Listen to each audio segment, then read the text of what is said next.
is India's #1 news network, and you're watching News9, English news as it should be. A very good morning. You're watching News9. This is Karthik Malhotra, and of course, this is Morning Brief at 9. First up on the show, if you're looking for clarity on whether India will continue or stop purchasing Russian oil, you may have to wait a little longer. We'll tell you what Vikram Misri had to say on the subject. Also on the show, we'll be joined by Amrish Balika, who'll tell us what to expect in market trade today and the rest of the week, even as Fractal IPO opened for subscription yesterday. Should you buy? We'll get you an answer on the show. And of course, we will wrap up with Elon Musk's moonshot. No, it's not Mars, it's Moon that Elon Musk is going after. All this and more on this edition of Morning Brief at 9.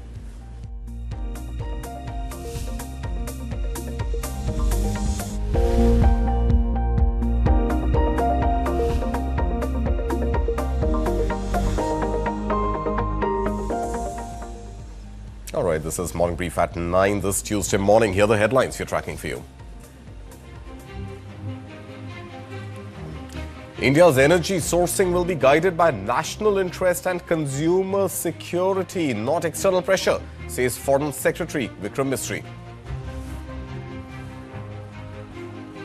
India-US strategic ties get tech boost as Union Minister Ashwini Vaishnaw meets US envoy Sergio Gor, focuses on semiconductors and AI cooperation. Meanwhile, Bangladesh secures 19% US tariff cut as trade deal grants zero duty access for select garments made with American materials. Tamil Nadu now competes with nations for investment as MK Stalin inaugurates the Tata Motors Jaguar Land Rover plant in Ranipet. Elon Musk says SpaceX will prioritize building a self-growing city on the moon within a decade, with Mars ambitions to follow later.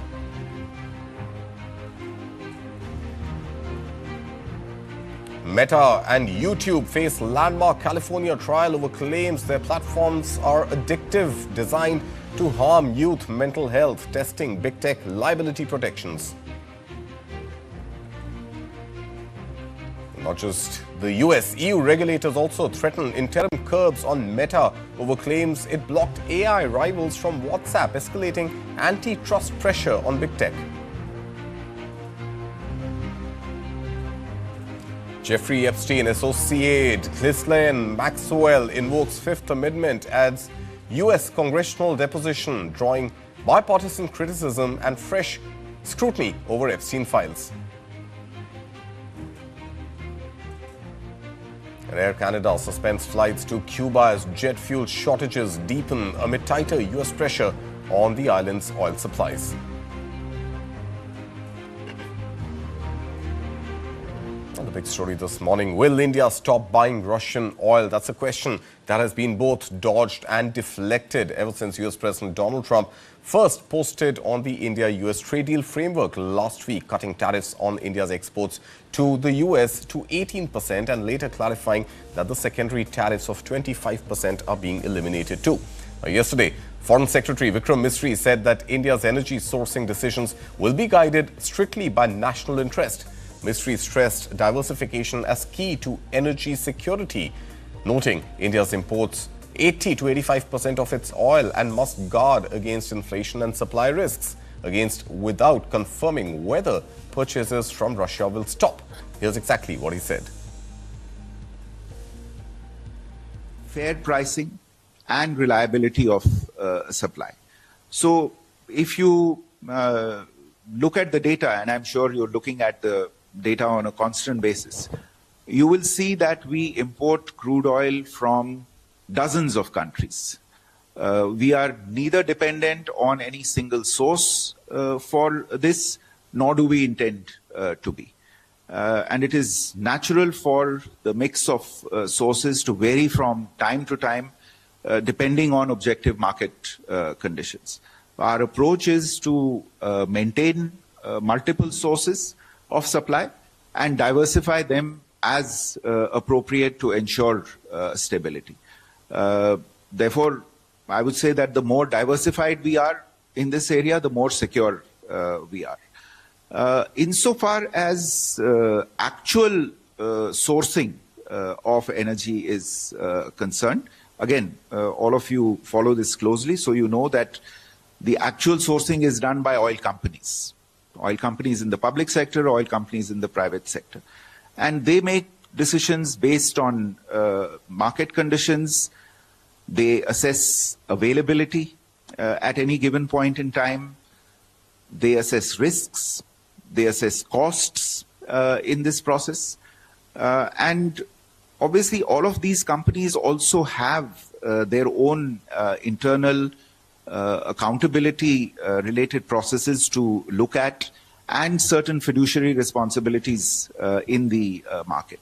So at any given time, there is a rather complex matrix of issues that these companies have to take into account, which, not to disregard it, also includes very, very important financial and logistical aspects.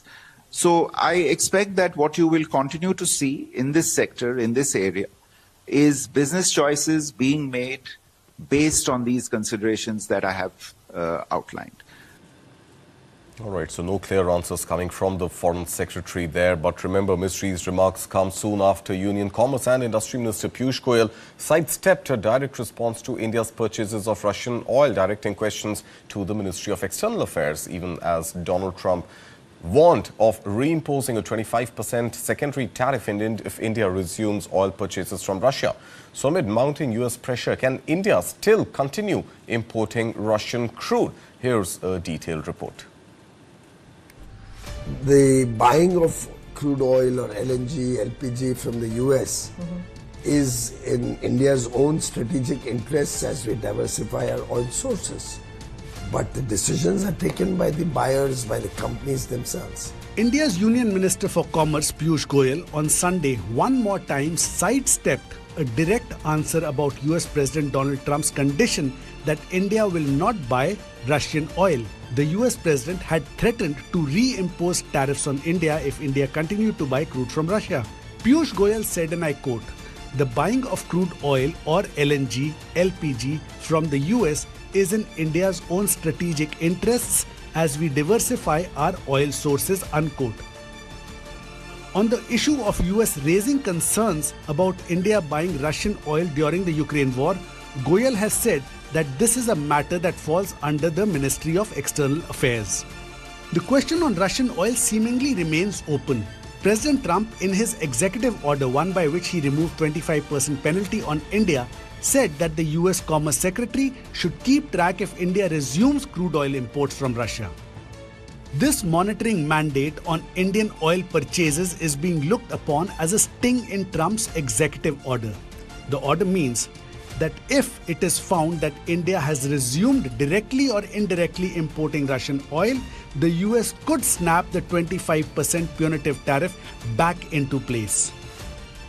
This is what the US President's executive order reads, and I quote, "India has committed to stop directly or indirectly importing Russian Federation oil, has represented that it will purchase United States energy products from the United States, and has recently committed to a framework with the United States to expand defense cooperation over the next 10 years, unquote. The order references Vladimir Putin's Moscow regime as a reason for these tariffs on India. It is titled "Modifying Duties to Address Threats to the United States by the Government of the Russian Federation." This order is different from the India-US joint statement that announced the framework for an interim agreement towards an eventual bilateral trade agreement, or BTA. India's Ministry of External Affairs has reiterated that energy purchases will be diversified on the basis of market conditions and international dynamics to ensure the country's energy security. This is a diplomatic line that New Delhi has stuck to for months amid Trump's tariff aggression. Indian refiners are reportedly avoiding Russian oil purchases for delivery this April. They are expected to stay away from such trades for longer. This according to a report on Reuters this Sunday. As per data shared by the Ministry of Commerce and Industry, December supplies of Russian oil were nearly 27% lower compared with imports worth of $3.7 billion a month earlier in November 2025 and over 15% lower than the $3.2 billion of imports during the corresponding month in the year 2024. India's Russian oil imports in January 2026 were down about 12% on a daily basis over December 2025. This according to a calculation done by Reuters. Those oil imports in December had dropped 22% from November 2025 to 1.38 million barrels per day.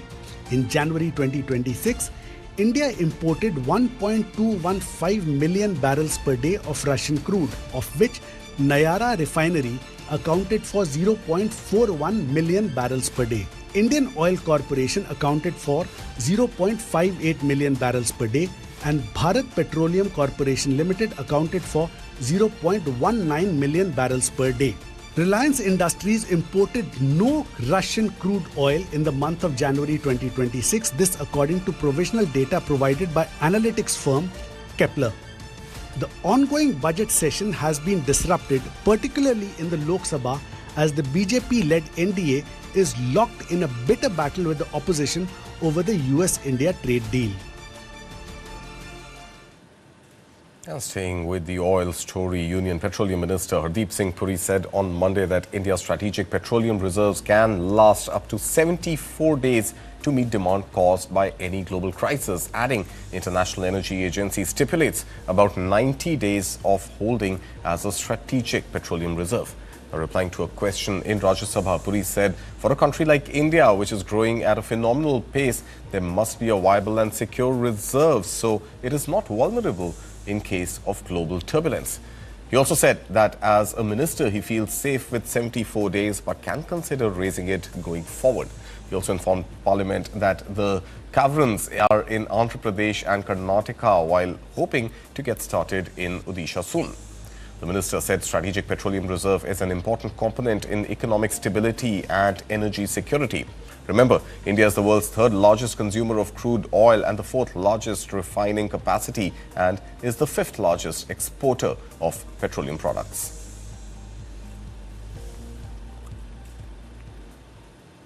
Moving on now, Union Minister Ashwini Vaishnaw on Monday met US envoy Sergio Gor with discussions centered on strengthening India-US strategic ties, particularly in semiconductors, electronics, manufacturing and resilient supply chains. In a post on X, Vaishnaw said he looks forward to strong US participation at the AI Impact Summit 2026, which New Delhi will host from Feb 16th to Feb 20th.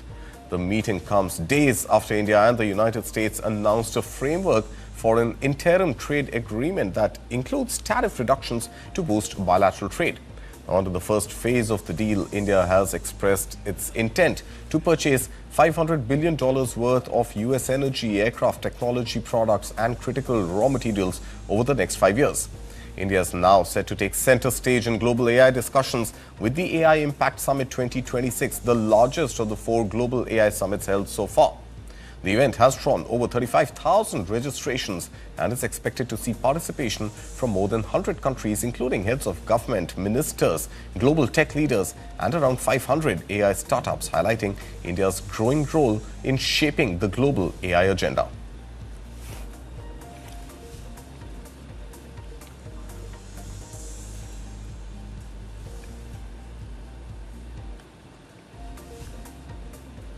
Meanwhile, room rates at 5-star hotels in Delhi have surged sharply ahead of the India AI Impact Summit 2026, scheduled to be held at Bharat Mandapam, with tens of thousands of foreign delegates, global tech leaders and speakers expected to arrive in the national capital. Hotels across New Delhi are reporting near full occupancy during the summit. The scale of the event is driving unprecedented demand. The summit has already received more than 35,000 registrations from around the world, pushing hotel tariffs well beyond normal peak season levels. Rooms that typically cost between 20,000 and 40,000 rupees per night are now being offered at dramatically higher prices. Travel booking platforms show that during peak dates, especially February 19th and 20th, room rates at several 5-star properties are touching a few lakh rupees per night. In some luxury categories, prices are soaring beyond 4 lakh to 5 lakh rupees per night, with availability extremely limited. Flagship properties such as the Leela Palace, ITC Maurya and Taj Palace have sharply raised tariffs, with premium rooms and suites either priced in lakhs or bundled with minimum stay requirements.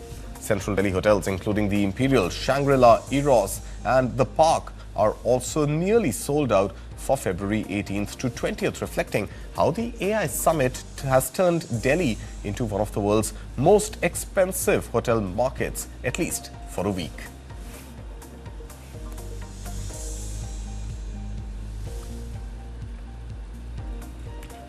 And moving to Bangladesh now. Bangladesh has secured a reduced 19% tariff on Monday under a trade agreement with the United States, with exemptions for select textiles and garments made using US origin materials. In a post on X, Interim Government Chief Mohammad Yunus said Washington has committed to a mechanism allowing certain Bangladeshi apparel products made with US cotton and man-made fiber to enter the US market at zero reciprocal tariff. The deal follows 9 months of negotiations. Meanwhile, US Trade Representative Jamison Greer posted on social media that the US-Bangladesh agreement on reciprocal trade is creating new opportunities for American farmers and producers, expanding market access on US exports ranging from soybean to corn to civil vehicles and motor vehicles.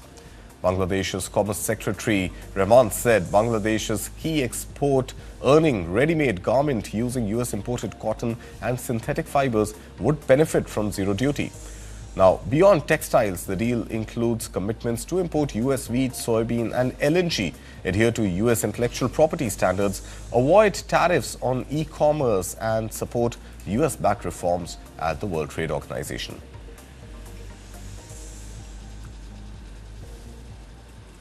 And back to India now. Reaffirming faith in the Dravidian model of governance, Tamil Nadu Chief Minister M.K. Stalin said the state has moved beyond competing with other Indian states and now rivals nations in attracting global investment. He was speaking after the inauguration of the 9,000 crore rupee Jaguar Land Rover passenger car manufacturing plant of the Tata Group at Panappakam in Ranipet district, where the first Range Rover Evoque rolled out. Now, Stalin said investors trust Tamil Nadu's ability to deliver on commitments, citing the JLR plant being completed in just 16 months on a 470-acre site. He also pointed to VinFast's India debut at Thoothukudi as proof of faster clearances, strong infrastructure and ease of doing business. Tata Sons Chairman N. Chandrasekhar called the facility a milestone in advancing India's future-ready and sustainable manufacturing framework. Going great guns, thanks to the leadership of our honorable leader, through M.K. Stalin Aurgal. You're seeing 2 massive factories being opened under a span of 6 months. And we are extremely thankful to the Tata Group also for having pulled this off in record time. One is clearance, but then execution here also matters. So I'm really thankful to the chairman through Chandra Aurgal and the entire team, including Thiru Balaji and the entire team through Sailesh Aurgal also, and the whole team at Tata JLR for pulling this off in record time. All right, with that, we will slip into a very short break. Amrish Baliga will be joining us after the break to tell us the momentum in the stock markets. That markets have just opened a few minutes ago. That and more on this edition of Morning Brief at 9. Keep watching.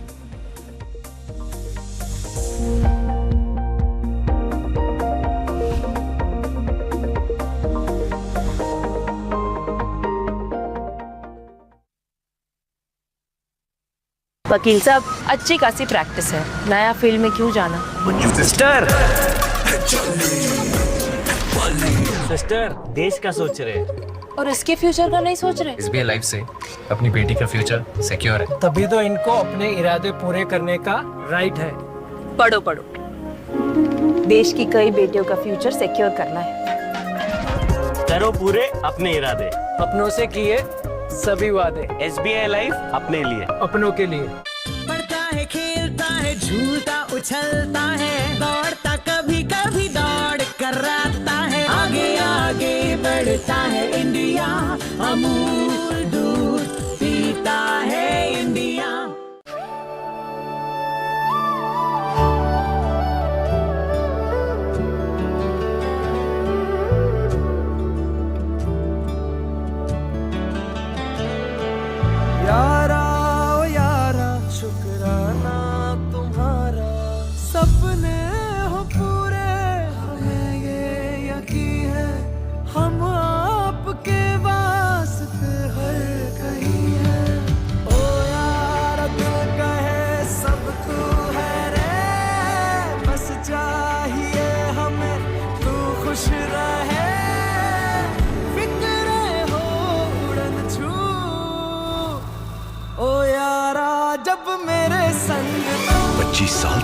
आपने ICICI Lombard पे भरोसा रखा और आपके सपनों को सुरक्षित रखने का मौका दिया। शुक्रिया इंडिया। आईसीआईसीआई लोम्बार्ड, निभाए वादे।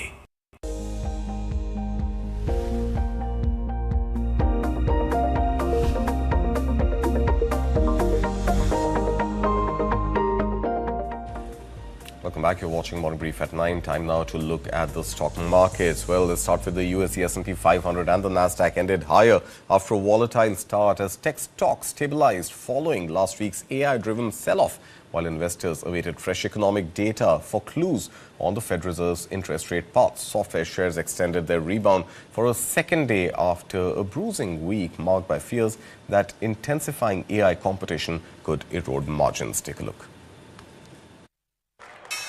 U.S. stocks ended mostly higher on Monday, with the Dow little changed, the S&P 500 gaining nearly 0.5% and the Nasdaq adding 0.9%. Software stocks clawed back some losses for a second straight day after a bruising 7 days of declines fueled by fears that AI could intensify competition. The tech gains also come after NVIDIA CEO Jensen Huang on Friday said that AI infrastructure spending was at an appropriate level.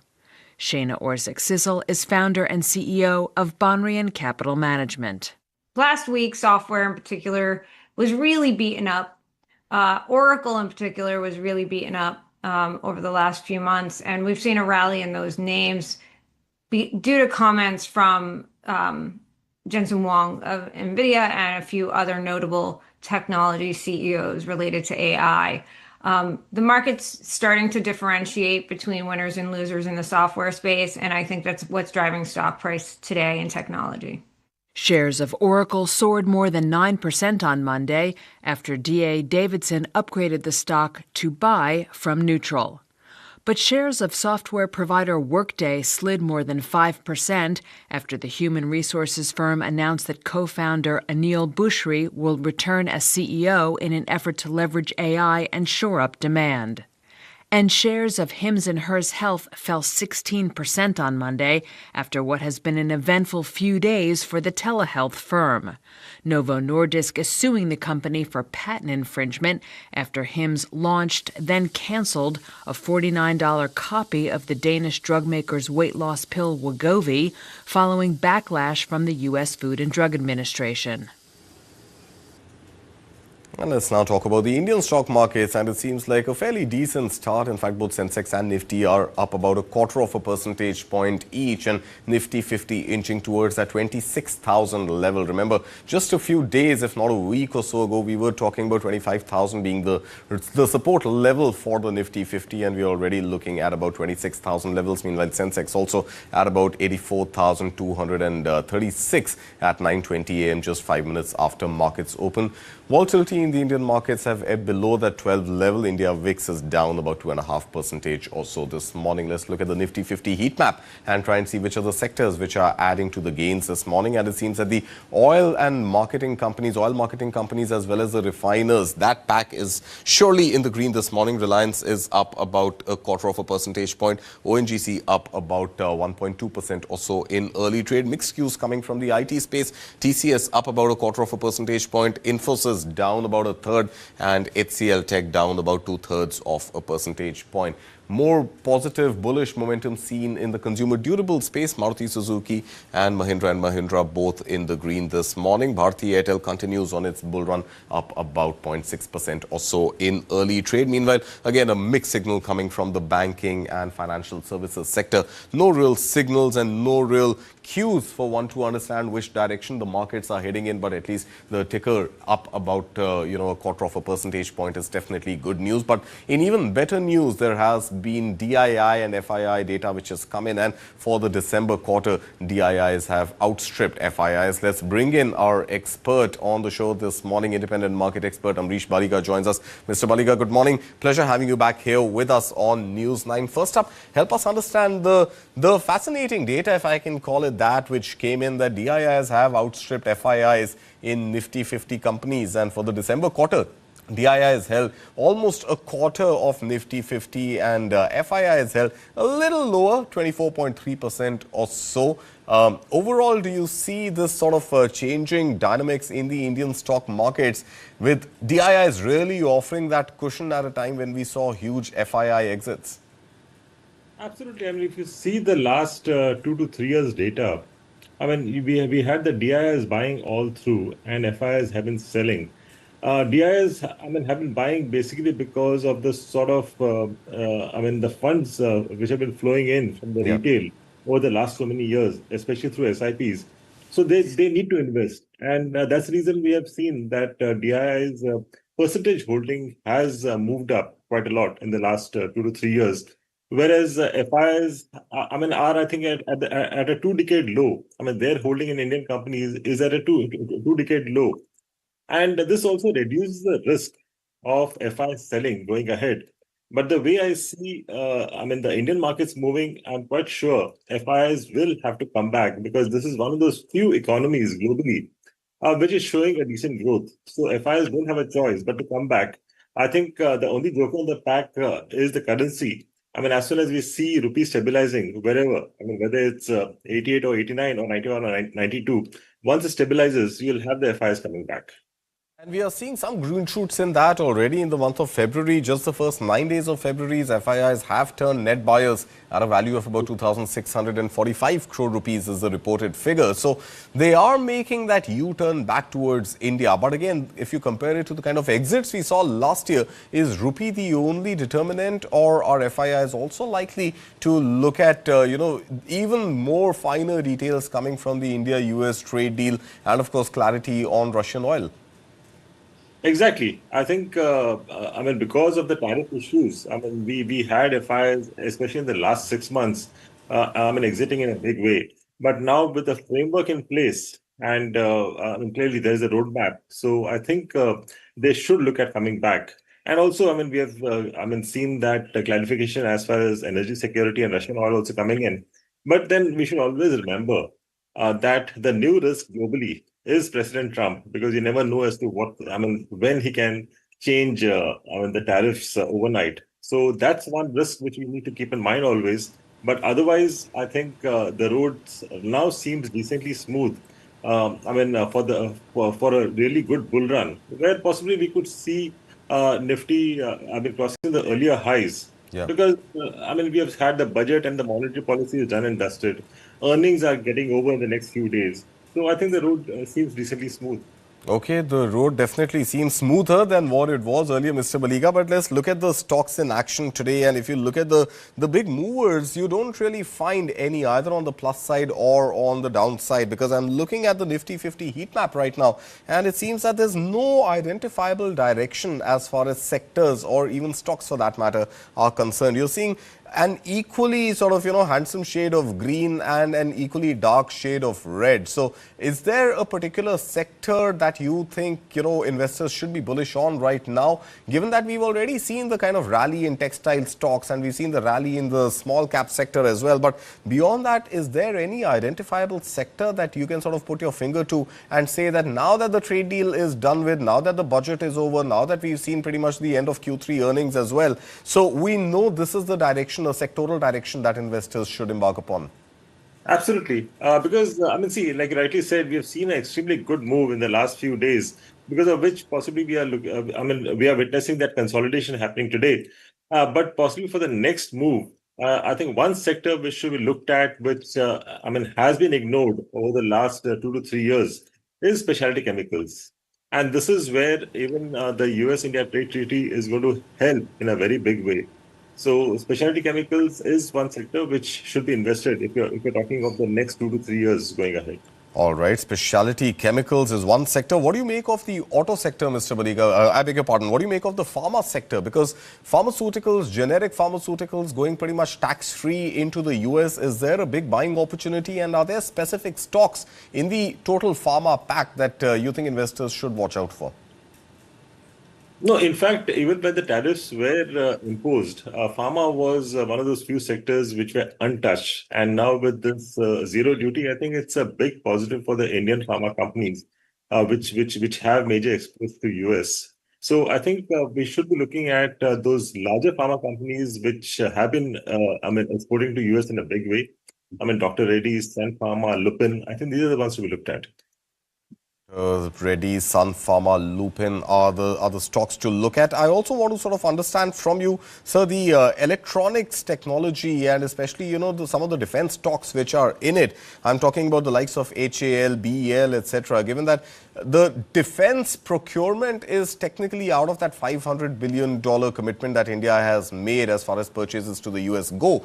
It includes other aircraft, civilian use aircraft and aircraft parts. But if one were to look at the defense space right now, a lot of action when it comes to the Rafale procurement and of course, the Safran MRO already the groundwork for that done in Hyderabad. We are also potentially considering the Su-57 and potentially maybe we can look at some American-made aircraft as well. Overall, how do you see the defense space and stocks like HAL, which now have been pretty much kicked out of the race for developing India's own stealth AMCA aircraft?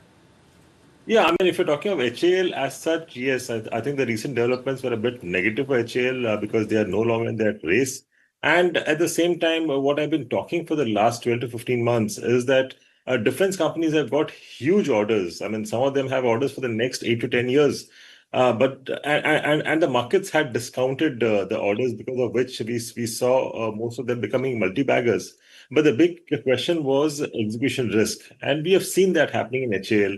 We have seen that happening in a couple of other companies. I think the execution risk is what we could see over the next 12 to 15 months. And because of which I would be cautious at this point of time. Although, year on year, we'll see the defense budgets going up. There is no, two questions about it. But like I said, execution risk is something to be watched out for. And the ones which will be hit by that, you could see a similar sort of a movement what we saw in HAL.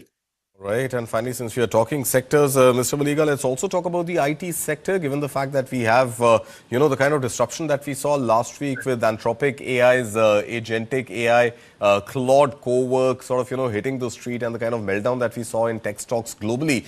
A little bit of ripple effect even on the Indian IT stocks. But overall, going ahead, is there a real killer story as far as India's IT stocks are concerned? And if so, what category of IT stocks should investors look at? How should their IT portfolio be split between the large cap, the blue chip companies and maybe the mid cap or the small cap ones? See, I'll tell you, whatever developments are happening on the AI side would surely disrupt the IT space in the current format. And every disruption, I believe, can take you to the next level. And you'll need to reinvent. And those which are fleet-footed will surely do that. This will surely affect the routine as well as the lower end jobs. People will also need to reskill, and surely you'll need lesser headcount for the same job. So in the short term, it would be negative for IT because the world will have tools, whereas you have, the IT companies are quite high on manpower. But once these companies transform, we could see a leaner and fitter IT companies. If I take you back to the 90s, there are so many strikes, especially by the PSU banks, that computerization will kill employment. Yeah. But in these 3 decades, we have seen the IT industry in India was one of the biggest employers. That's right. And that's because some saw the opportunity and capitalized. So in the short term, there is downside, but in the longer term, those who are willing to transform, are able to transform well, I think will surely do extremely well because it's a question of survival. Right. Investors need to identify those companies which can transform. And I believe most of them would be in the mid-cap and the small-cap IT space as compared to the large companies because they will find it, they would be much slower. All right. So mid-cap and IT and small-cap IT stocks are likely to outperform the large-cap ones, is a word coming in from Mr. Baliga. And what should the investor strategy be? Just buy on dips these mid-cap and small-cap IT stocks, or do an SIP and let the price fluctuations get priced in? No, I would say, buy on this dip. I think we could see a dip at least for the next couple of weeks, if not the next couple of months. Okay. utilize that opportunity to buy into these stocks. All right. Let's spend a moment more on the AI space, and I want to specifically talk about the IPO in India's first AI company, Fractal Analytics, an enterprise AI analytics company with dual headquarters structure in New York and Mumbai, has kicked off yesterday. So the size of the IPO is about 2,834 crore rupees and issues a combination of fresh as well as OFS, aggregating the total IPO size to about 1,810 crore rupees or so. IPO closes tomorrow, Feb 11th, allotment day after tomorrow, Feb 12th, tentative listing on the 16th of Feb, price band of 857 to 900 rupees in a lot size of 6. Grey market premium, Mr. Baliga, already at about 35 rupees or so per share. What do you make of the Fractal IPO, and is this one of the IT stories, one of the AI-driven IT stories that you think investors should sort of bargain for and participate in? No, one should keep a track, but then the IPO, I believe, is at a decent premium to the valuations. So, I would not suggest to apply for the IPO, but possibly keep a track on the stock over the next couple of quarters and then decide. So we will leave it at that. You're saying don't apply as yet, sort of watch the numbers clearly, carefully, and then go ahead. Let's leave it at that, Mr. Baliga. Pleasure having you back here with us on News9. We will, of course, keep coming back to you. And moving on now to other stories in a move that will benefit former defense personnel. And the centre has now amended rules to broaden the definition of ex-servicemen for re-employment in central services. Officials said that the amendment was aimed at removing ambiguity and ensuring uniform recognition of services rendered across different branches and categories of the armed forces, including military nursing service, for the purpose of re-employment. The key change relates to the definition under Rule 2CI of the 1979 rules.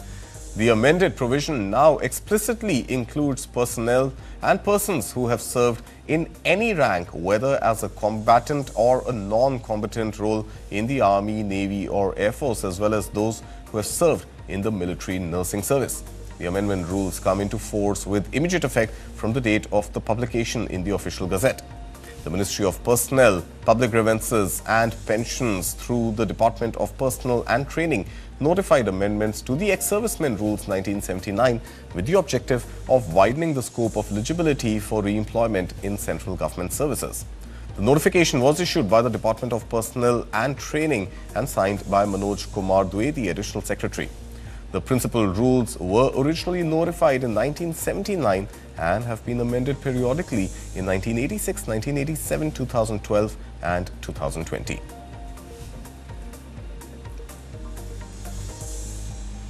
And moving on now, India's AI story seems to have taken a quantum leap sooner than many may have expected. A Bengaluru-based startup, Sarvam AI, built entirely in India and focused on Indian users, is showing that homegrown models may be able to outperform global giants, including the likes of ChatGPT and Google Gemini, in some very specific and important areas. Now remember, Sarvam was founded in 2023 by Vivek Raghavan and Pratyush Kumar. The Bengaluru startup has built a full-stack generative AI platform designed specifically for India. Its focus is on Indic languages, Indian accents, and voice-based on-device applications. Sarvam's larger goal is sovereign AI, meaning models built in India, trained on local data and run on local infrastructure without depending entirely on foreign systems. My colleague Amit Kumar Ranjan, executive editor News9, joining me from the newsroom. Amit, thank you so much. Help us understand, help our viewers understand, why exactly is Sarvam making headlines now in this moment? Good morning, Karthik. There is this thing called optical character recognition. Now, this is a tool in which Sarvam has outperformed ChatGPT, DeepSeek, and Gemini 3 Pro. It has scored 84.3% ahead of all these three platforms on this optical character recognition platform. Now there is another platform, OmniDoc Bench, which basically translates mathematical calculations, long tables, complex tables and all those things. On that, it has scored 93.28% beyond the expectation of anybody across the world, and it has outperformed all these three big platforms on this, and that is why Sarvam is making news across the globe right now. All right, so we know why it's in the news, but where does the story go from here, Amit? How long before mass adoption, like the kind we had seen with ChatGPT first in 2023, Gemini later on? Overall, we are seeing that adoption continues to be a problem for India's tech products. And now AI and Sarvam AI being the new kid on the block, is it likely to sort of, run the same fate that we've seen with let's say, the likes of Coup, with the likes of other AI platforms that India has created? Or do you think mass adoption is something that Sarvam AI would be gunning for, not just limited to India, but for the world? Okay, right now where Sarvam scores is limited to India because India has so many languages, and this is a it is a text-only platform right now, and it is only concentrating on Indian languages in which it has outperformed all these big platforms I've talked about. But it does not recognize images or videos right now, which ChatGPT and all the other platforms do. So it has some way to go over there. You can't write off ChatGPT, even Indian users, if they want the whole gamut of everything that they process. But on Indian language text, this Sarvam has outperformed the rest. It has a long way to go. It has to compete.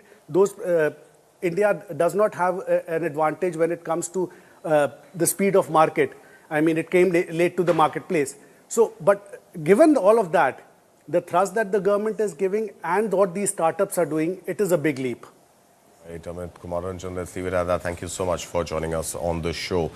Shifting focus now to global stories, a California state court trial opened on Monday to determine whether Instagram and YouTube harmed a woman's mental health through allegedly addictive app design, testing whether big tech can be held liable for damage to children and teens as well. Meta and YouTube face scrutiny as opening statements began on February 9th in a case that could set a precedent for the California courts and set a new standard of accountability across the social media industry.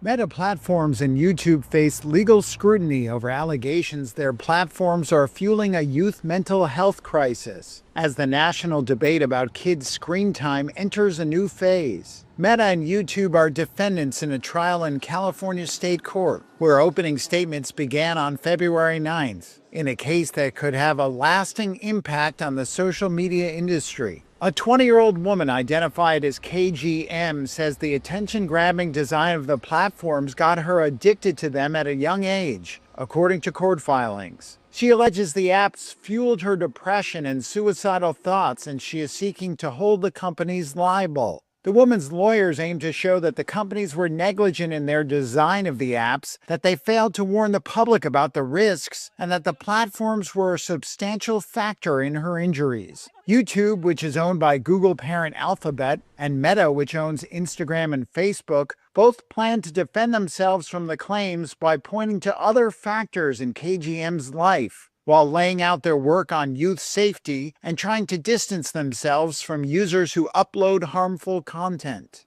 Under U.S. law, internet companies are largely shielded from liability for material their users post. If the jury in this case rejects that defense, it could pave the way for other lawsuits claiming the platforms are harmful by design. Meta CEO Mark Zuckerberg is expected to take the witness stand during the trial, which could run into next month. TikTok and Snap settled with KGM before the trial. Attorney Colin Walke is a partner and head of the cybersecurity and data privacy practice at Hall Estel. He is not involved in the case, but is tracking it closely. Settlements, don't necessarily indicate guilt or any of those sorts of things, but it does certainly show that TikTok does not want this type of information to come out at trial and for them to be judged on the merits of the case. It might also indicate, on the flip side of that coin, to be fair, that the plaintiffs realize there are some arguments to be had on the side of the tech companies that might ultimately prevail as a legal matter. Companies are dealing with more than 2,300 similar lawsuits filed by parents, school districts, and state attorneys general in federal court. The judge overseeing those is weighing the company's liability protections ahead of the first trial over the claims in federal court, which could happen as early as June. The wave of litigation in the U.S. is part of a global backlash against social media platforms over children's mental health. Australia and Spain have prohibited access to social media platforms for users under the age of 16, and other countries are considering similar bans. And Mark Zuckerberg's problems are not limited to the US alone. EU competition regulators have warned Meta platforms against blocking artificial intelligence rivals from its WhatsApp service as they probe suspected abuse of market dominance. The European Commission said on Monday it has sent formal objections to Meta and could impose temporary restrictions indicating tougher scrutiny as Brussels steps up enforcement of competition rules against big tech. A Silicon Valley giant is once again in hot water with the European Union. EU regulators have threatened Meta with temporary restrictions to stop it blocking AI rivals from its WhatsApp messaging service. It would come while they investigate suspected abuse of a dominant position by the US tech giant. The European Commission said Monday it has sent objections to Meta over possibly breaking the bloc's rules. It further said it could impose the interim measures to prevent what it calls serious and irreparable harm to rivals. The move is similar to one made by Italian regulators in December. Meta said there was no reason for the EU to intervene. It argued there are many AI options and people can use them from a number of sources like app stores and websites. Meta brought in a policy last month which only allowed its Meta AI assistant on WhatsApp. The EU said its decision on whether to impose the measures depends on Meta's reply and rights of defence. Monday's move further shows the bloc's aim to enforce its antitrust rules. That's despite US criticism of its actions against big US tech firms. There's a moonshot that could be reached in under a decade. Elon Musk says SpaceX is now prioritizing plans to build a self-growing city on the moon. In a post on X, Musk said the company has shifted its focus to the lunar project while still keeping alive its long-held ambition of establishing a city on Mars within the next 5 to 7 years, highlighting an accelerated push toward permanent human settlements beyond Earth. Elon Musk said on Sunday that SpaceX has shifted its focus to building a self-growing city on the moon, which he says could be achieved in less than 10 years. He wrote on his X social media platform that SpaceX still intends to start on Musk's long-held ambition of a city on Mars within 5 to 7 years, but that the, quote, overriding priority is securing the future of civilization and the moon is faster. Musk's comments echo a Wall Street Journal report on Friday. It stated SpaceX has told investors it would prioritise going to the moon and attempt a trip to Mars at a later time. The US faces intense competition from China in the race to return humans to the moon this decade. Humans have not visited the lunar surface since the Apollo 17 mission in 1972. Less than a week ago, Musk announced SpaceX brought the artificial intelligence company he also leads, xAI. The deal values the rocket and satellite company at $1 trillion and the AI firm at $250 billion. Proponents of the move view it as a way for SpaceX to bolster its plans for space-based data centers. Jeffrey Epstein associate Ghislaine Maxwell refused to answer questions during a deposition before the House Committee on Oversight and Government Reform on Monday, drawing sharp criticism from both Republicans and Democrats. Democratic lawmaker Melaine Stanbury accused Maxwell of using the appearance to seek clemency from Donald Trump, reflecting bipartisan frustration over her lack of cooperation. Ghislaine Maxwell took the Fifth. Ghislaine Maxwell refused to answer questions about her association with Jeffrey Epstein at a deposition before U.S. lawmakers on Monday. Her refusal to speak drew criticism from both Republican and Democratic members of the House Committee on Oversight and Government Reform, including its chairman, James Comer. We had many questions to ask about the crimes she and Epstein committed, as well as questions about potential co-conspirators. Democratic Representative Melanie Stansbury accused Maxwell of using the deposition to campaign for clemency from U.S. President Donald Trump. She is not being released from jail unless, of course, Donald Trump buys what she's selling. There is no truth in what she says, and that's really what's missing here.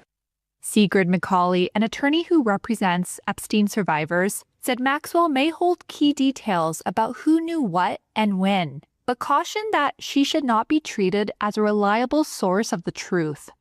Well, Ghislaine Maxwell certainly has critical information that would help us understand exactly, what happened and who was there at varying times.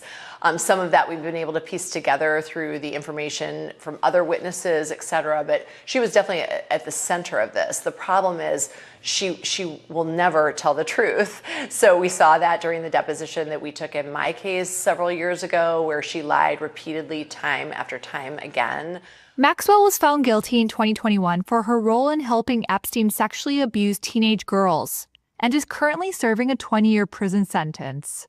David Marcus, a lawyer for Maxwell, said he advised her to invoke the Fifth Amendment as she has a pending habeas petition. The deposition came after the U.S. Department of Justice released millions of internal documents related to Epstein, including photos of Trump with several women whose faces are redacted and a suggestive note to Epstein.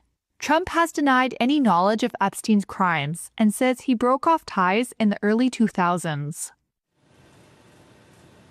Mexican President Claudia Sheinbaum said that Mexico has halted oil shipments to Cuba as the government looks to support Havana without provoking reprisals from the United States. Mexico has emerged as Cuba's largest fuel supplier after Venezuelan shipments stopped in December due to a U.S. blockade. But Washington has since warned of tariffs on any country sending oil to the island. Sí va a haber más apoyo. Yes, there will be more support from the people of Mexico, always in solidarity. No one can ignore the situation that the people of Cuba are experiencing right now because of the sanctions being imposed on any country that sends oil by the United States in a very unjust manner. Today you announced you're going to give more support to Cuba, but obviously you clarify that oil support is halted, that oil sales are halted. Yes, I said it some time ago that we're looking to avoid harming Mexico, but there's lots of harm being done to the Cuban people. And from Mexico to Canada, Air Canada announced on Monday it is suspending flights to Cuba after the island warned it was running critically low on jet fuel, highlighting mounting pressure on its energy supplies. Now, this move comes as the United States tightens restrictions on oil flows to the communist-run nation, worsening fuel shortages and disrupting international air travel. Air Canada said on Monday that it's suspending flights to Cuba after the island cautioned that it is running out of jet fuel. The warning comes as the U.S. tightens its grip on the communist-run nation's oil supply. Canada's largest carrier said in a statement that jet fuel is not projected to be commercially available at airports as of Tuesday. The shortfall is set to last from February 10th through March 11th, according to a notice to air missions published late on Sunday. The Cuban Aviation Corporation published a short statement on Monday morning, just hours after the notice was issued, but made no mention of the fuel shortage or flight cancellations. The Cuban government did not immediately respond to a request for comment. Air travel appeared normal at Havana's Jose Marti International Airport on Monday, according to a Reuters witness. But some travelers called for urgent measures to be taken in order to avoid flight cancellations. Fuel shortfalls are not new to Cuba, which has long struggled with supply issues, and many airlines already have plans in place to deal with them. Similar crises have prompted many carriers to refuel in nearby third countries, including Panama, the Bahamas, the Dominican Republic, and the U.S. Cuba has historically relied on Venezuela to provide much of its jet fuel. The Caribbean island nation has not received any crude or refined products from its top ally since mid-December, when the U.S. moved to block the South American nation's exports. U.S. President Donald Trump has since vowed Cuba would receive no more oil from Venezuela and has threatened to slap tariffs on any nation sending fuel to Cuba, effectively cutting off the island's supply. And finally, shares of Novo Nordisk rose 4.5% in Frankfurt on Monday after telehealth firm Hims & Hers Health reversed the rollout of a $49 compounded weight loss pill over the weekend. The pullback followed legal threats from Novo Nordisk and scrutiny from the U.S. Food and Drug Administration, easing investor concerns over copycat drugs and reinforcing regulatory pressure on unapproved alternatives. We leave you with that story. Novo Nordisk shares jumped more than 8% on Monday. Investors bought in after telehealth firm Hims & Hers cancelled the launch of a $49 weight loss pill over the weekend. The firm pulled back after legal threats from Novo and the US Food and Drug Administration. Hims introduced their compounded pill last Thursday. It was based on semaglutide, which is a key ingredient in Novo's Wegovy and Ozempic. But the move led to pushback from the Danish drug maker and regulators. Hims said it would stop offering the treatment after holding constructive conversations with stakeholders. It's a rare victory in Novo's fight against compounded versions of its GLP-1 drugs. Compounders copy brand name medicines by combining, mixing or altering drug ingredients. Hims didn't respond to Reuters' questions about whether it would continue selling compounded semaglutide injections on its website. Novo shares had already rebounded over 5% on Friday. That's after the FDA signalled a crackdown on unauthorised compounded GLP-1 medications. The drugs have challenged the drug maker's pricing power in the weight loss and diabetes markets. However, Novo still faces heavy competition in the rapidly shifting GLP-1 market. Eli Lilly and other compounding pharmacies also offer injectable versions of semaglutide.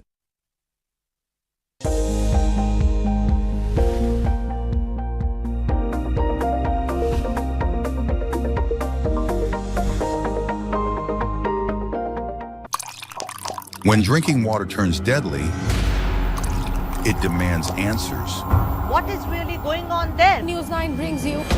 Imagine water that you drink. Contaminated drinking water in Indore, revealing a disturbing link to at least 15 reported